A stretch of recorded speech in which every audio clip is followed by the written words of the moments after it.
Hello, everyone. On behalf of the RSNA, I want to thank you all for joining us today.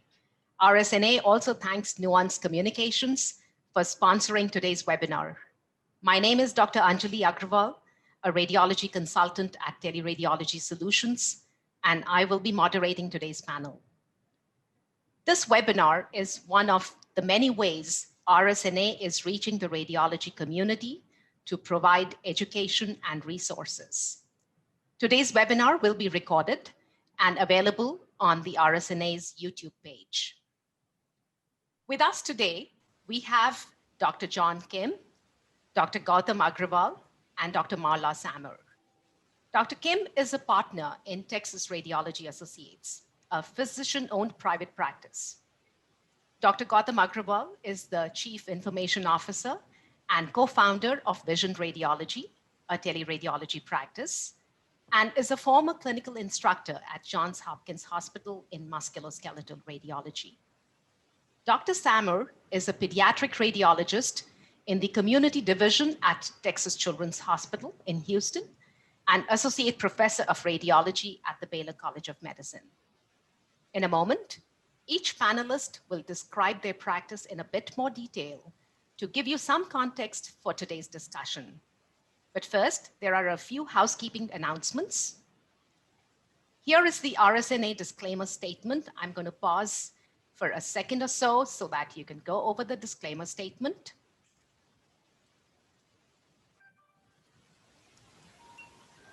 The beauty of this webinar is its interactive format. Please use the question panel on your screen to submit your questions during the webinar.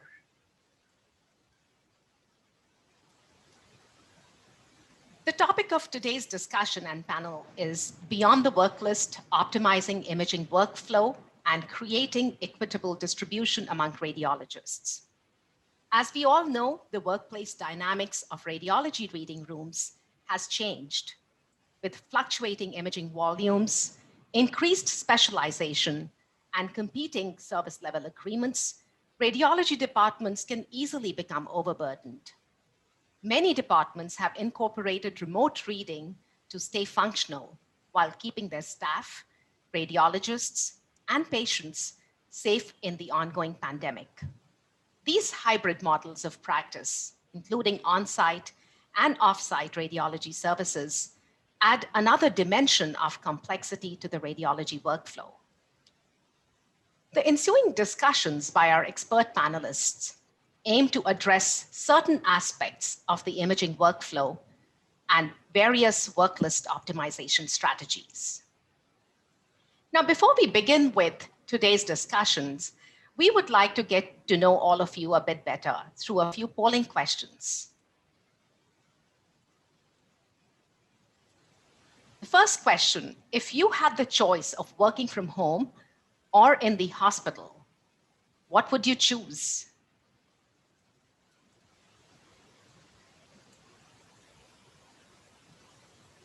Oh, interesting. Yeah. 84% choose a mixed practice from home and hospital. I think that resonates with all the panelists and myself present today. And I think the majority has done that. Okay, great. And 15% want to work solely from home. 0% want to work only from their clinic or hospital. Question number 2, how much is cherry picking an issue in your practice? Oh, good. Yeah, so 54% respond to that it's occasionally a problem, and 14% of the attendees do not face this problem in their practice, and 33% feel that they are being affected by this practice almost on a daily basis. Good, so something that we can address, when we address how to optimize the work list. Now, the third question, how much of your workflow is automated? Oh, good, yes. So 57% of the attendees mentioned that 25% of their workflow is automated. A quarter respond to that somewhere between 25 to 50% is automated. And almost, that's a good percentage. Almost 19% have responded to greater than 50% automation in their workflow. Oh, that's an interesting trend. Yeah. Oh, that's good to know. And we will now go to each of our panelists who will provide an overview of their practice to give you some context for the upcoming discussion. Dr. John Kim. Good morning. I'm part of Texas Radiology Associates. We're a physician-owned private practice centered in the Dallas-Fort Worth market. We're a pretty large group, 145 radiologists, and that's spread across 68 hospitals, imaging centers, and physician clinics, as well as into 9 different healthcare systems, covering 8 different states. So it's a very, very complex infrastructure, and what we have done is leverage technology to try to integrate all of these disparate parts of our practice. So that's on a daily basis from a radiologist standpoint. It doesn't matter where you are, home, hospital, remote. We want it to be seamless and sort of easy for our radiologists to practice radiology and not deal with a lot of the bottlenecks that we've seen. Thanks. Thank you, Dr. Kim, for joining us. Dr. Gautam Agrawal, welcome. Thank you very much. So at the onset, thank you to the RSNA and to Nuance for this opportunity. So we started Vision Radiology 17-ish years ago. The basic idea was I just wanted to be able to work with my partner, Ray, and he was going to live in Hawaii and I was going to live in Michigan. And and so we had this only option. But over the course of the years, I think some of our practice has grown around these concepts that we'll talk about a little bit later. But we've grown kind of, very under the radar, but we cover about 155 hospitals now. We have about 60 folks in the company. We're a little bit unusual in as much as we're a very academically oriented teleradiology group. There's a very high touch component to our practice. About 90% of our cases we're going to call whether they're negative or positive. So we'll actually review negative cases with doctors, strangely enough, and we'll see how that has some value down the road. But it's really a practice centered around education, teaching, learning, and a kind of a very academically oriented mission. Thanks, Gautam. Welcome aboard. Yeah, thank you for joining us. And it's good to know. I like the way, you have put in as one of your your USP, academically oriented practice, a teleradiology practice. So that's interesting. And thank you. Dr. Marla Samuel, please. Hello, everyone. It's great to be here. And I also want to say thank you to RSNA and Nuance for providing this venue for us to share our experiences. We can all discuss, how we can continue advancing the care of patients. Just for background, I am a pediatric radiologist at Texas Children's Hospital. Texas Children's, not surprisingly, since it's Texas, is the biggest hospital in Texas and also in North America. And the main reason to tell that is because we do have, volume to contend with. But also, one of the things to show is that it is a very, high-ranked, very specialized pediatric hospital, which is, ranked in the top 3 of the U.S. News and World Report. And that's great in itself, but it also kind of shows that we're very super specialized radiologists. Pediatric radiology is a fellowship in its own, but many of the radiologists, also have fellowships in different areas and are experts in their fields of pediatric radiology. So, being that expert doesn't necessarily mean that you can't be a high volume reader or one that embrace, semi-automated workflow or teleradiology. We actually do use these things.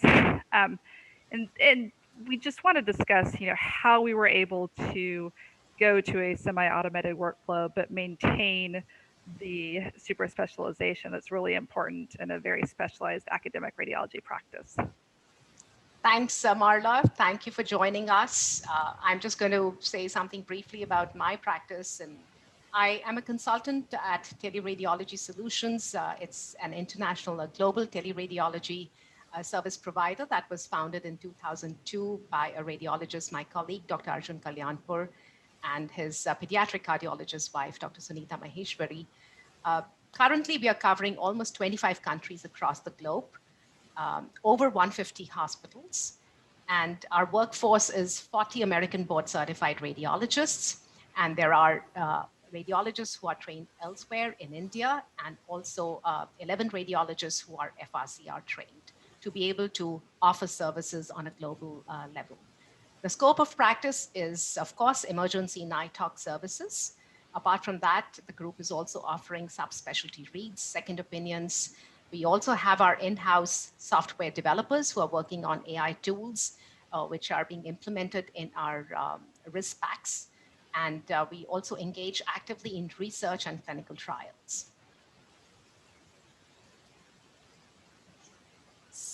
So I think having done that, I just want to highlight that the unique feature of these RSNA webinars is the active audience interaction. I would request the audience to enter your questions in the questions panel on the left, or you could click the thumbs up icon to upvote questions that you would like the speakers to address. And I will try to have these questions addressed as we proceed during our discussions. So Dr. Kim, if I may ask you the first question, you have always been an advocate of hybrid practice models. And I would like you to share how you integrated your department's radiology workflow and ensured a smooth coordination between in-house and off-site radiologists. Right.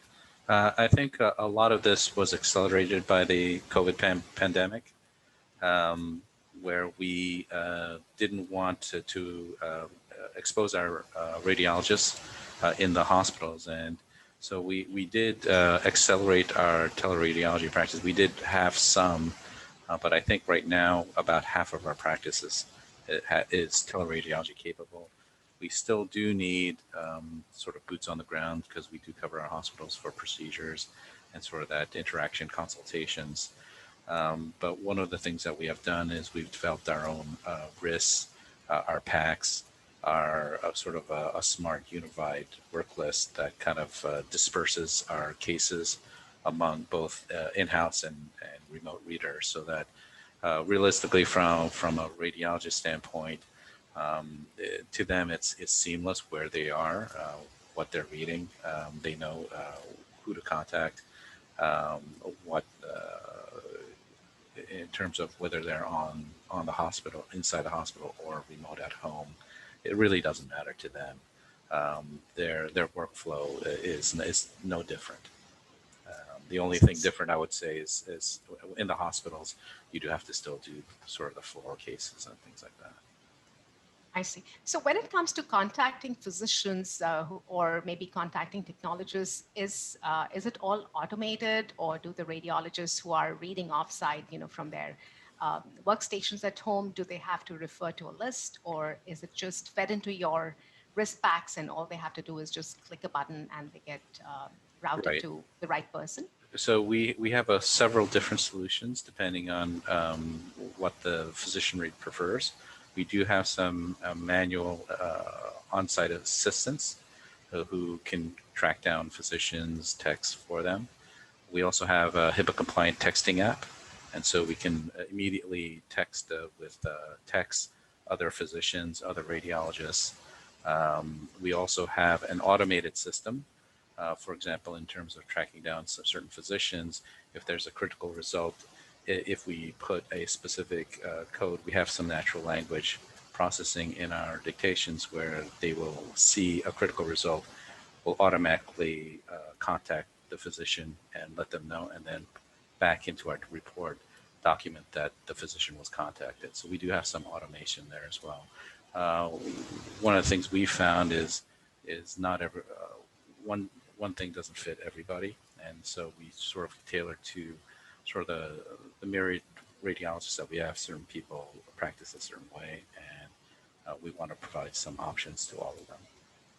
So basically, you're using a hybrid approach. You have someone sort of a call center level person who is overseeing all the communications and making sure that in case the automation doesn't work or backfires, they are there to help out the radiologists. Exactly. Okay. Dr. Sammer, you were instrumental in the rapid transition to work from home at Texas Children's. Could you share a few tips and lessons that you learned, which you think might be useful to maintain efficient services in such times of crises? Sure, yes. And I would say, like Dr. Kim, the COVID pandemic, and I'm sure most practice, really changed the way we worked. So before COVID, we were 100% in-house and really did not have any intent of working from home. We were working kind of with proof of concepts, home workstations to try to help with times of, like with the hurricanes to help to deal with, natural disasters, but never intended to be, on a regular work day to be working from home. But as with everyone, the COVID pandemic hit, and it was a very quick need to transition to home workstations. And I would say there were kind of two different situations that we had to deal with. The one was the easiest was that we actually had workflows in place. We had the communications, we had the underlying workflow software, that the communications and the workflow software that just did not change at all from working from home. We just had to add a few different changes in phone numbers, but we had that already in place, and so it really didn't change working from home. So having those systems in place was really helpful. For us, the biggest hurdle was just getting the actual the hardware, the actual PACS computers, how to get them quickly to home.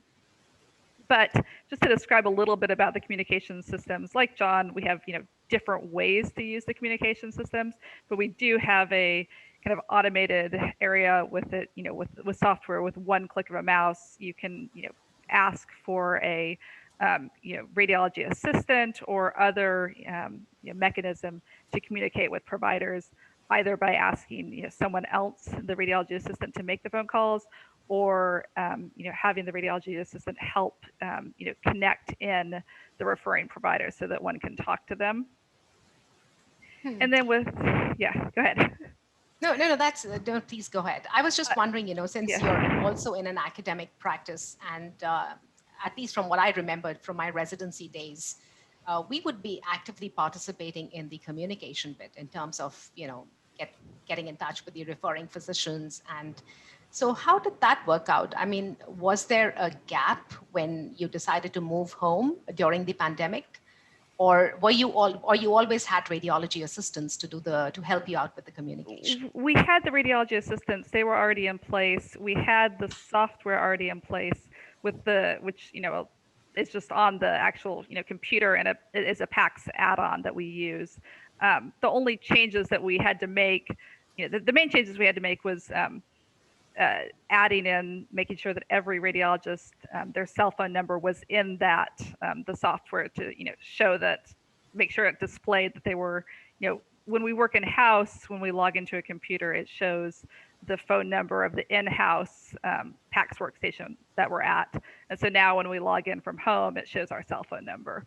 And then also making sure that every radiologist knew, in-house, you have all these different, prefixes. You have, 3 and then 4 numbers and then 7, just making sure that that was all, communicated. If a physician does if we do want to make the phone call ourselves, that we would know those prefixes. But it really did not change much by working from home, since we already had the systems in place. So any one lesson, if you want to impart to all the attendees and the rest of us, what would it be, so that we are better prepared for the future? No, I would say to be prepared, to anticipate the unanticipated. I know that's that's difficult for us all to do, but to be thinking about the different disaster scenarios, and if something, I would say that one of the things we didn't anticipate, which we're still working through, is what happens if your electricity goes out at home, and when you're working from home. Right now, we don't have anyone who's the only radiologist that's working from home. But if that was the only person covering, they would probably make sure to have a generator and make sure to have the internet backups.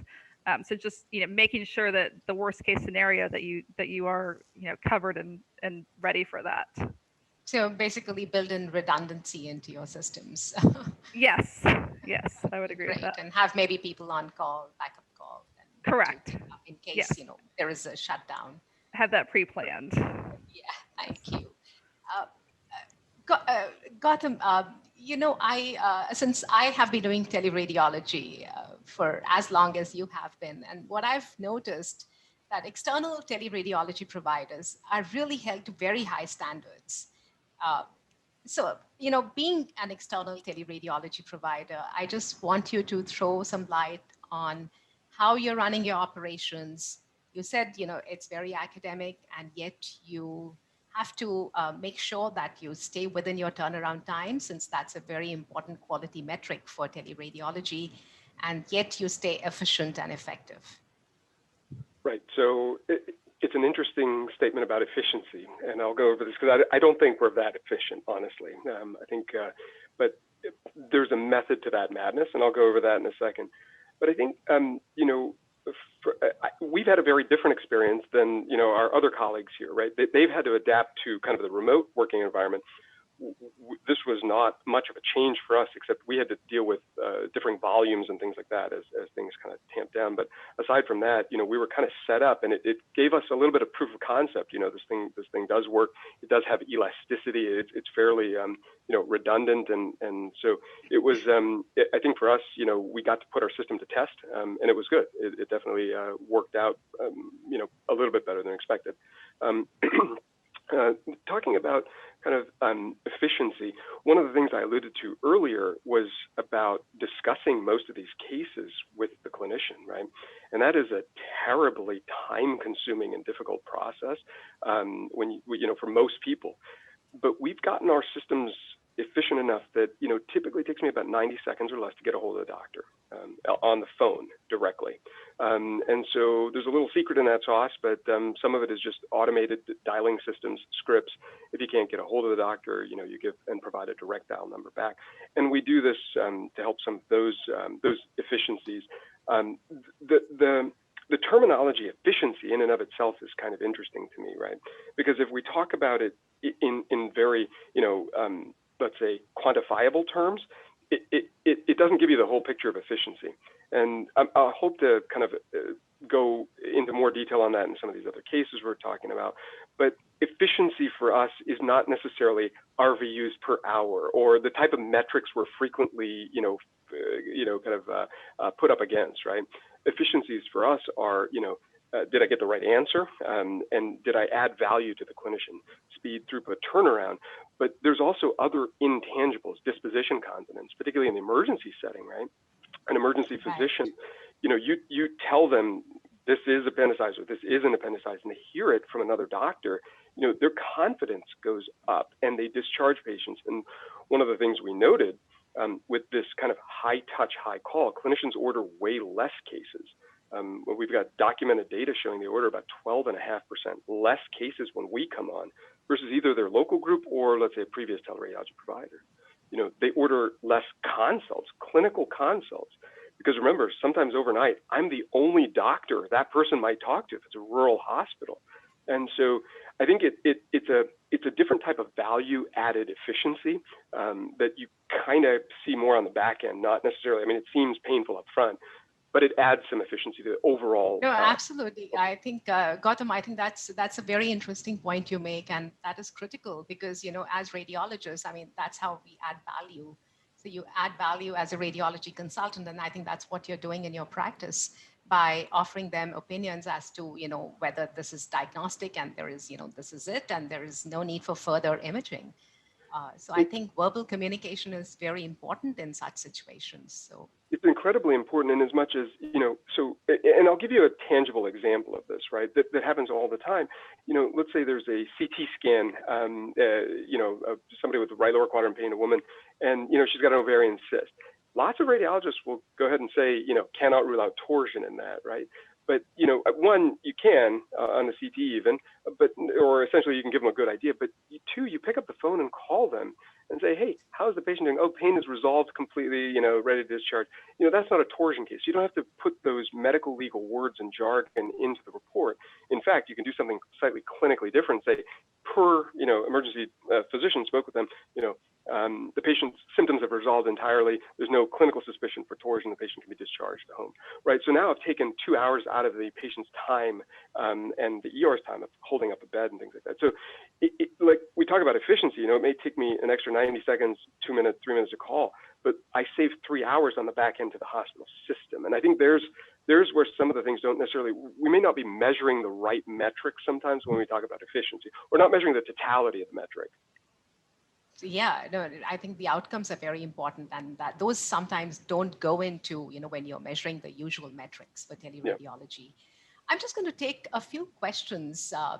There's a question for Dr. Kim, by Dr. Alan Kay. Do you integrate scheduling software with your automated routing to get the right exam to the right radiologist? John, yes. Yes, we do to an extent. We do know when people have logged on. We route studies based on subspecialty, as well as efficiency, the complex cases to the right subspecialists. We do subspecialty reads, but we are also beholden to our hospitals for SLAs. So all our software kind of integrates those metrics and kind of routes the right study at the right time to the right radiologist. So that's automated. Yes. Mm-hmm.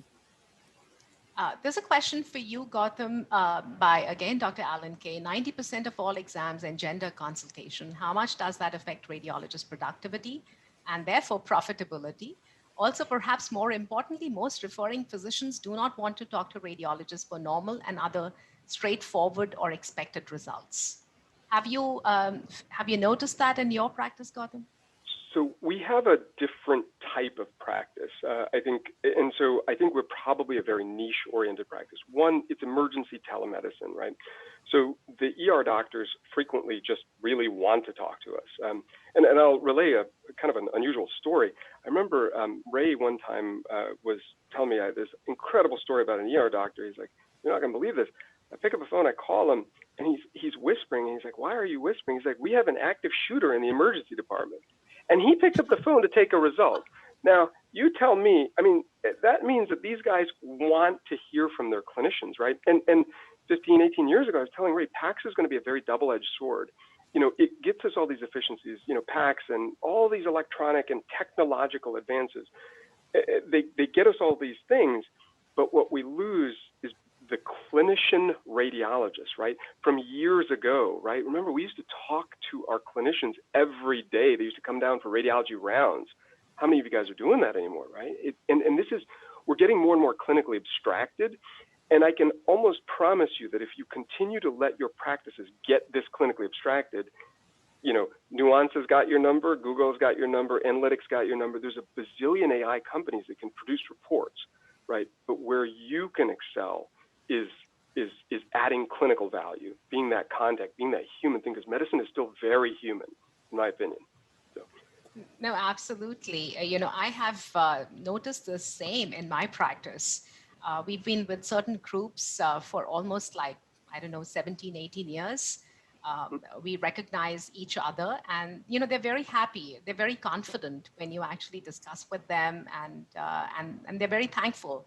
That also kind of makes it more interesting when you're working in sort of relative isolation, which I think most practices will encounter more and more as they move to hybrid models. So this verbal communication or video, audio, phone calls, I think would become integral to teleradiology practices. I think so, and you also, it's a two-way exchange, right? I mean, many times you see a history and it's just RUQ space PN. That's not history, right? Or rule out PE. That's not history. That's a command, right? And you're missing a lot of the context that's there. And for those that are lucky enough to be integrated into an EHR, I mean, you can start looking, right? And for us practicing remotely, we often are at a little bit of a clinical or information or knowledge gap decrement. And so even on normal cases, and I'll show this a little bit later, even on what you think are normal cases, there is value in calling. And I am a big proponent of this high touch, high discussion thing. And how it affects, Dr. K asked a question about how it affects profitability. Absolutely, it negatively impacts profitability, from that standpoint. But that's not why we are here. For us, that's not our primary mission. Our mission is the patient, period, right? The quality of care that goes into that, and taking the time to do it as if that was your family member, right? And so you have to ask yourself that question. Is this what you do for your family member? If you say yes, you're doing the right thing, right? If not, it's just not about the profit or the profitability. It's about doing the right thing. Sure. And I think, it's also very satisfying as a doctor, as a physician, Absolutely. like when I call in and I hear a yes, or I hear something more about patient's history, I'm able to give a more specific diagnosis rather than just, listing out a few possibilities and cannot rule out this and that. So I Couldn't think agree that's more. very important. Absolutely. Absolutely. It is. Like 100%. Gautam, since we are on the subject of communication and how critical it is, I think I would like you to address this and just show examples of how important it is to call in, or the way you are communicating in your practice. Would you like to do that, Gautam? Yeah, absolutely. So let me see if I can, hopefully that's displaying. So, this is just one of thousands of examples of cases where I'm ostensibly doing a very different, a different way of kind of approaching this, right? So, my history is 20-year-old syncope. You're looking at this case and it's normal, right? I mean, I go through it, this, that, and the other. And so now I'm calling the result into the doctor. I'm like, hey, what's going on with your patient, right? And they're like, and the doctor, she said, not really much. She just passed out. And now remember, this takes me more time, right? I'm not just zipping through the images anymore because I've got to call my dwell time, which is an important characteristic. My dwell time has gone up, right? That's really important because even though you're less efficient ostensibly on the surface, you're going to pick up things at a higher rate. And so as I'm going through this, I put a lung window on the brain, and hopefully you guys can see some of this, but I see a little bit of, few tiny scattered foci of gas in the scalp, Like, so, did this patient, what happened? He's got this like oddball gas in the scalp. And it's not like the big macroscopic gas that you get from an IV placement that's unilateral or whatever. I mean, this is fine branching gas all over the place. And so, I'm wondering, I'm like, well, could this patient have some sort of bizarre folliculitis, a scalp infection? Did she fall and hit her head? I don't see any lacerations. Is it trauma from that? I'm asking the doctor, well, what happened? Why does this patient have gas in the scalp? And she's like, I don't know. There was no trauma. There's no infection. She just done fell out. That's what she said. And I'm like, okay, well, let's take the phone and talk to the patient, right? And so, and I do this routinely, right? We do history and physical from 2,500 miles away, and that's just normal for us, right? That's our normal practice. Again, it's very high touch, high communication. And so, we get this, and, the patient said, well, I was kind of, I was sitting there and, I felt this swelling behind my ear, right? And all of a sudden I'm like looking now, and there's a tiny little focus of gas in a retroauricular lymph node. I'm like, huh. So this gas is now lymphatic gas, right? Because it's being drawn to the retroauricular space. I'm like, this is crazy. This doesn't make any sense. I'm like, well, what were you doing? She's like, I was at the salon. I'm like, oh, I know what's going on with this patient, right? And so I asked the doctor, I'm like, would this patient have, were they getting their hair bleached? And the doctor's like, I have no idea. So, as a patient, and the patient's like, yeah, I was getting my hair bleached, right? So what is this gas? Well, this is hydrogen peroxide. So the gas is hydrogen. So don't light a match around the patient's head, right? That's the first point of recommendation. But the idea is, look, I've got a very specific reason for this patient's thing. It doesn't need any further workup at all, right? And so did I save this patient's life? Absolutely not. But did I add a certain level of clinical value or interest? Yes. And I'll tell you, this happened a couple of years ago, and I showed this case at one of the Boston area schools.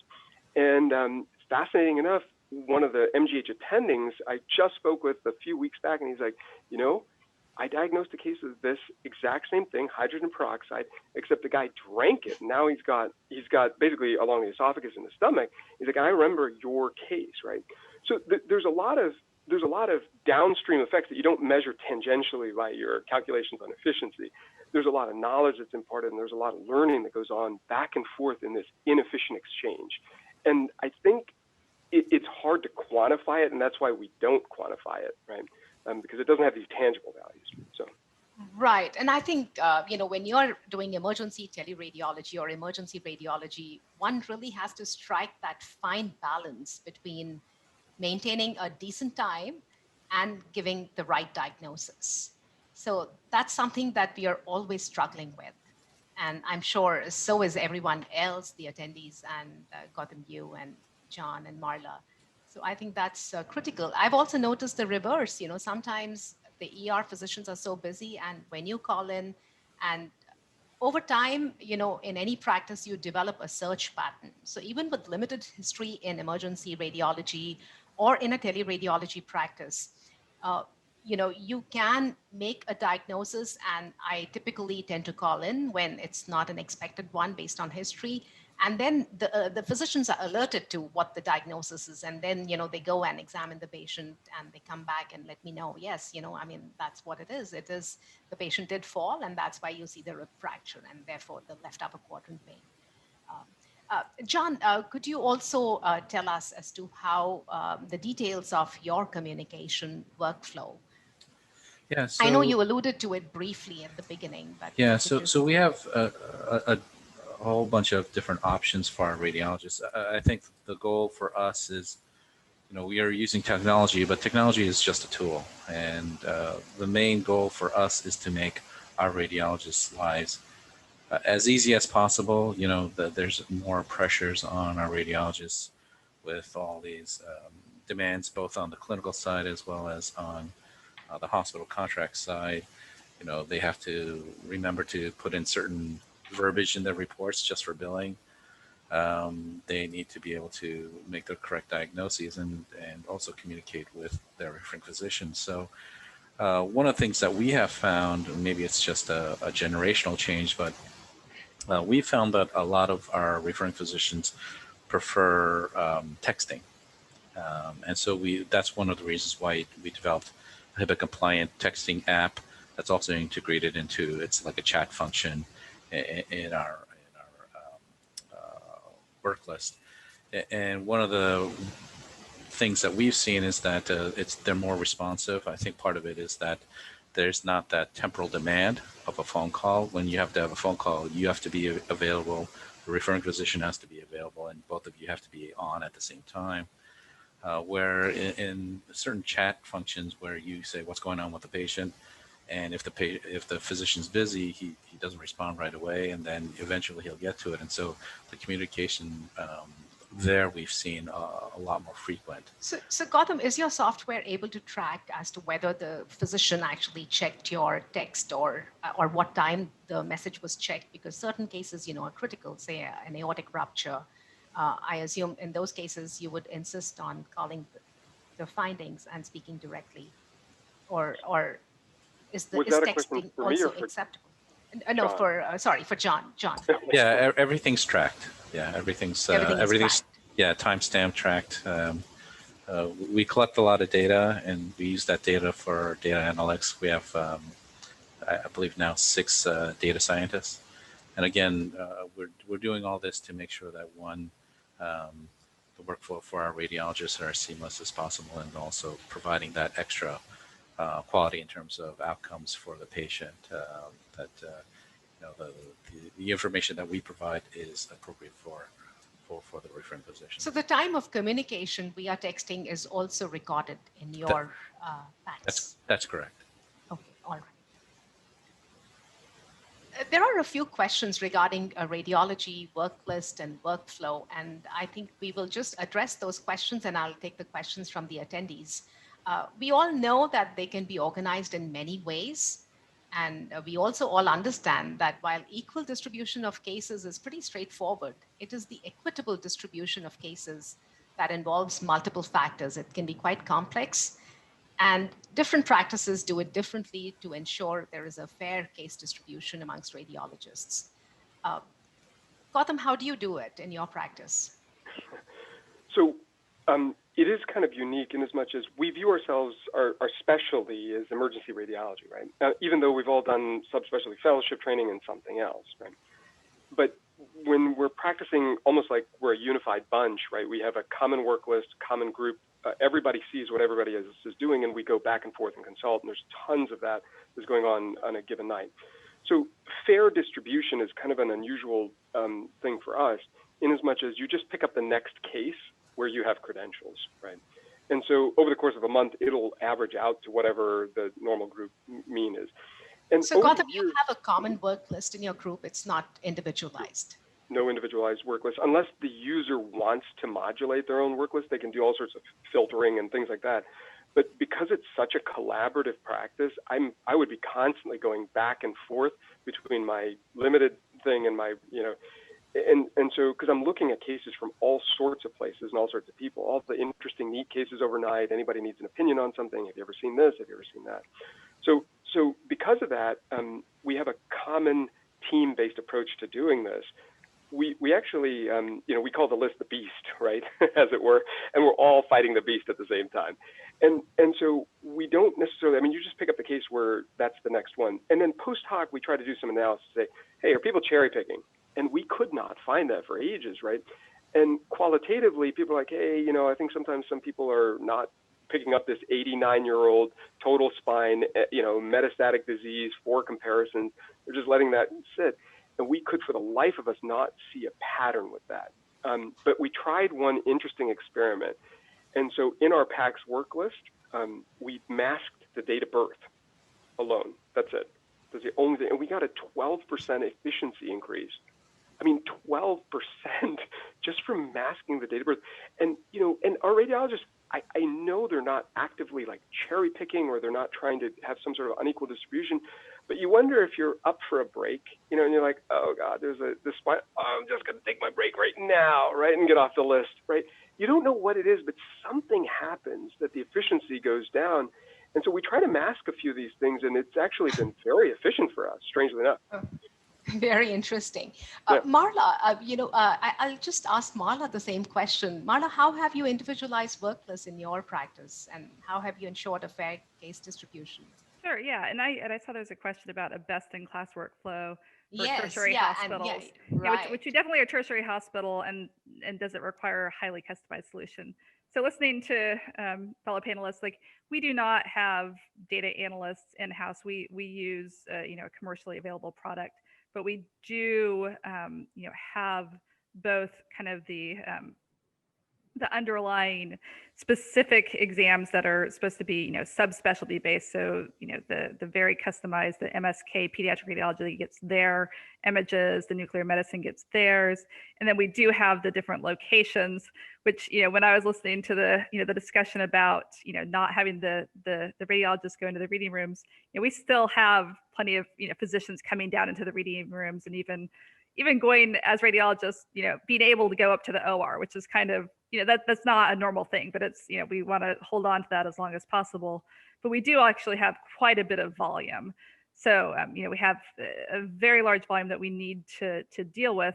And so we did start auto distributing just a certain subset of exams. And what we auto distribute is just XR, just radiographs. So the underlying logic, which is, a commercially available product, is just, what you're kind of expect most places do. It's your location, it's your modality, it's your, subspecialty.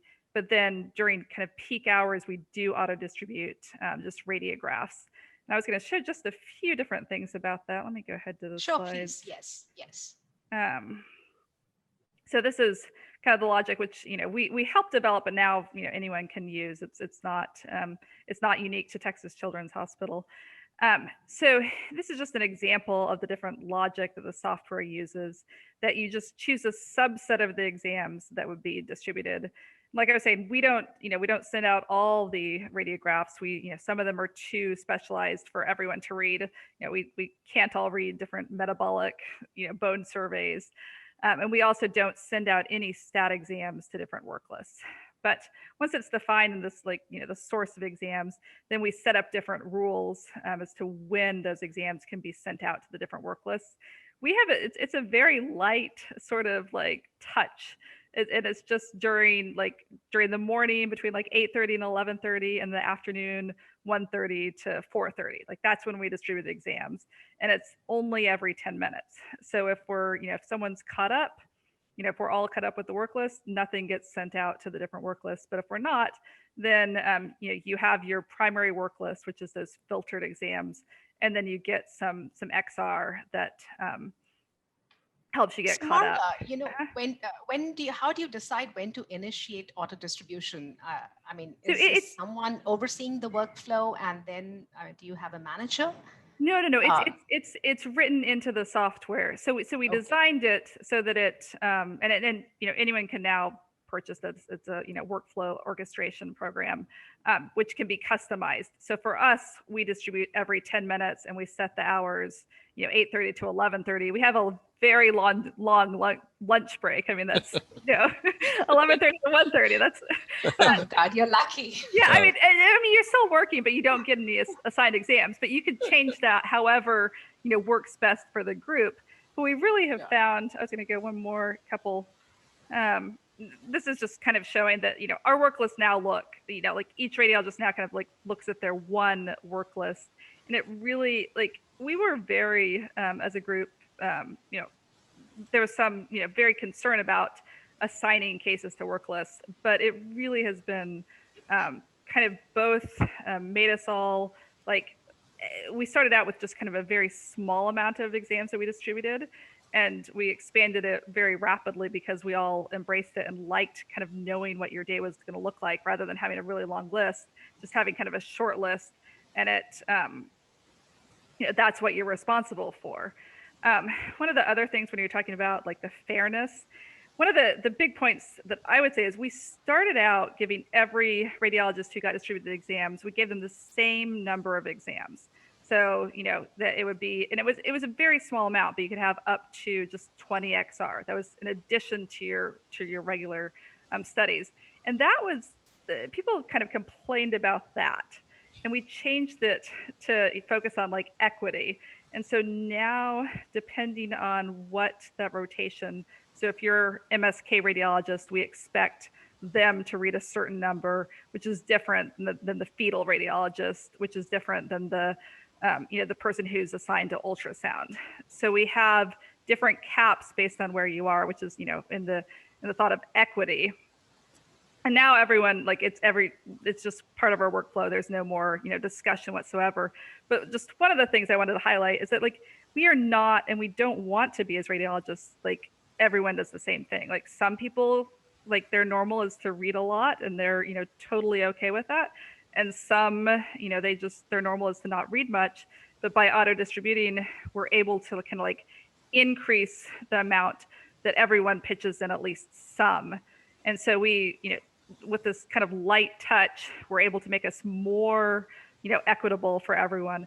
But still, if you want to read more exams, you're totally allowed to.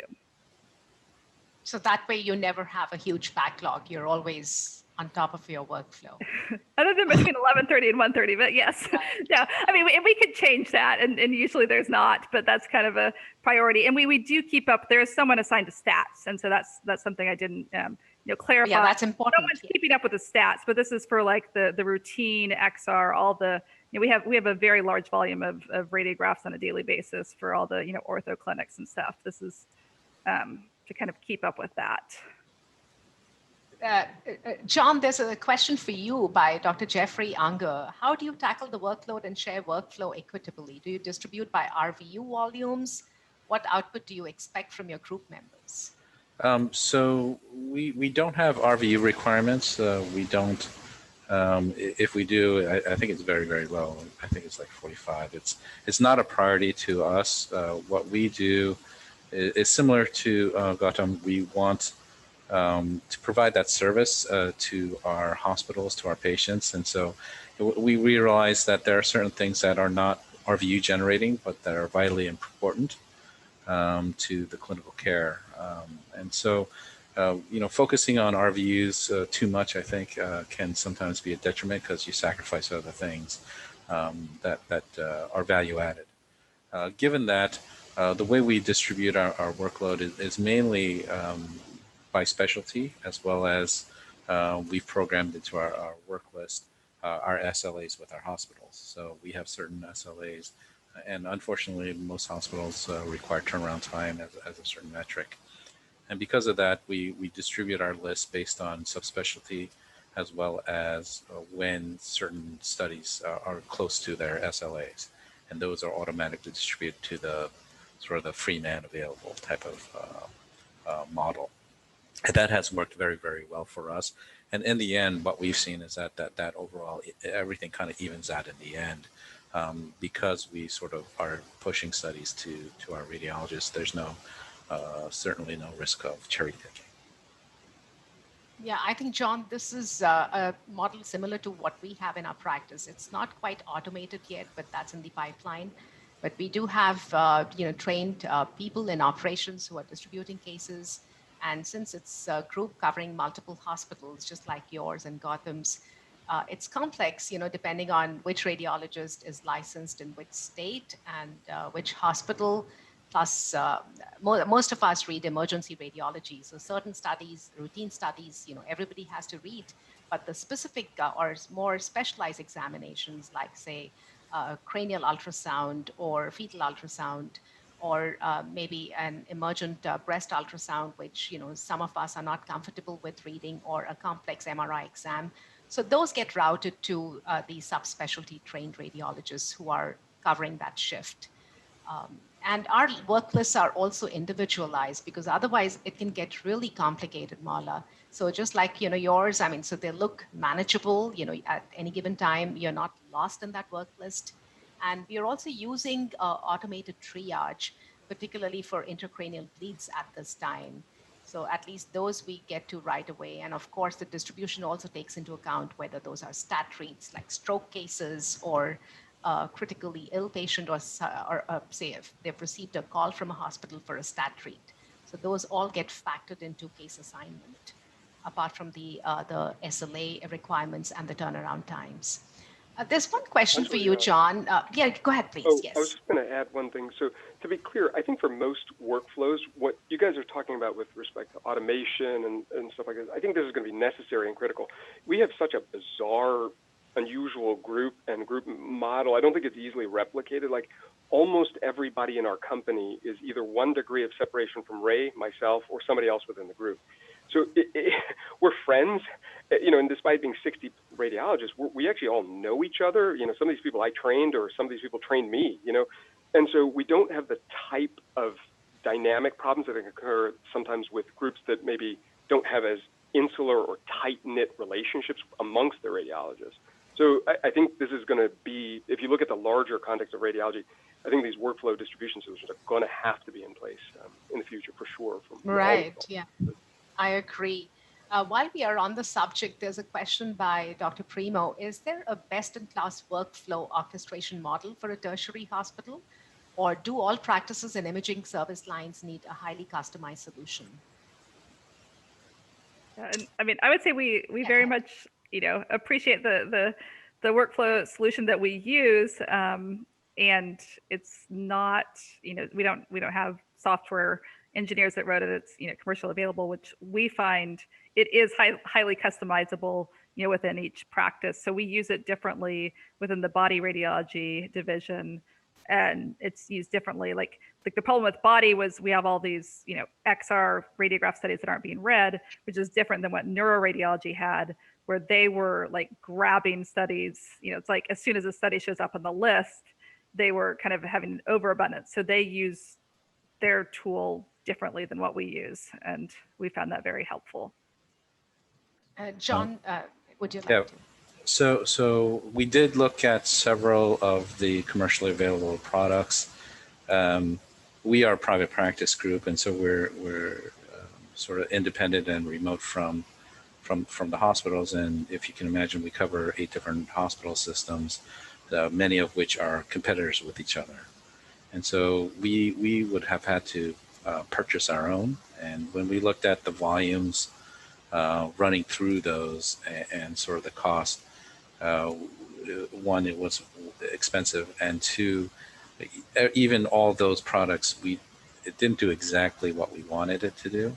And so we decided to build our own. So we have our own. There are several good products out there, but one, they're kind of expensive, and two, even the best in class, and I don't know if we are allowed to name names, but even the best one that we felt was the best didn't do exactly what we wanted to do.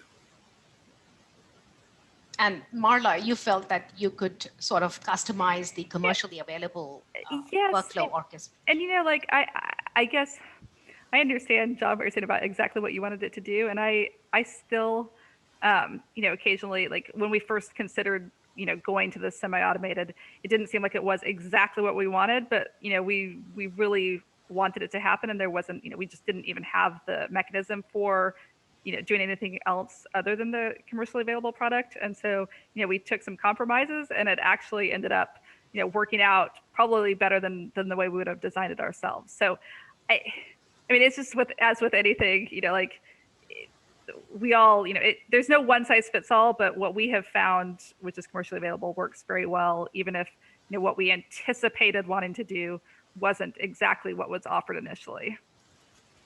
But do they offer to customize it for you, like minor changes? I'm sure they do. Yes, Marla. yes. But there's also within that, like there's so many different, like with these different rules, and there's just so many different options for how you.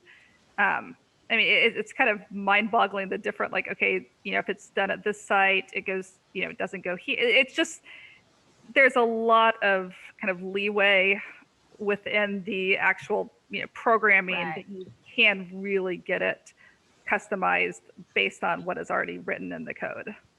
I think we are close to the hour. There's just one, there are two questions, John, for you. First one, can you share which Hipaa compliant chat app are you using? So again, we developed our own. So we have our own proprietary HIPAA compliant texting app.